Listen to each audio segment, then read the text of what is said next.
vemo, ne, da vaša besedila nastajajo premišljeno, počasi. Koliko je tukaj trdega dela in koliko je tukaj vašega talenta? O, moj ti Bog. Ne vem zdaj, da bi sploh še lahko govoril kaj o talentu. Talent ima vsak. Talent, dobro, en tak, ne, ampak ni ga netalentiranega na tem svetu. Vsak nekaj ima in če tisto reč najde in izpelje, si je sam sebi podpisal prekletstvo, ne. Zaradi tega, ker potem seveda talent, ki ga razviješ, je tudi obveza.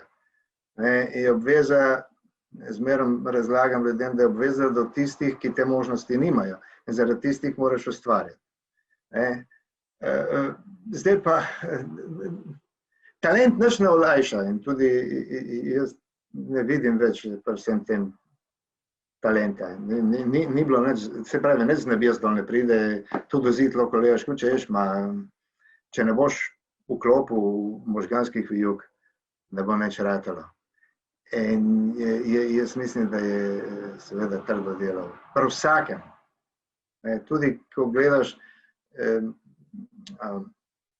življenjepis največjih boemov, opaziš, da pride enega so, na veliko že inkali gor dol, lijevo desno, oni so spali celo noči, so harali, da je bilo za se zmešati, Cankar, ki je pisal po cele dneve, je pil, jasno, da je pil.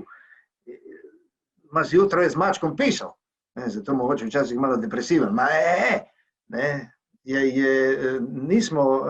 nismo taki, ko bi rekel, taki lahkoživci, ko eni si predstavljajo, lahkoživci v tem smislu, da nam je vse lahko, ne. Ustvarjalnost je grozno težka včasih. Ker je odgovornost, ker veš, da moraš narediti, ker kar si naredil,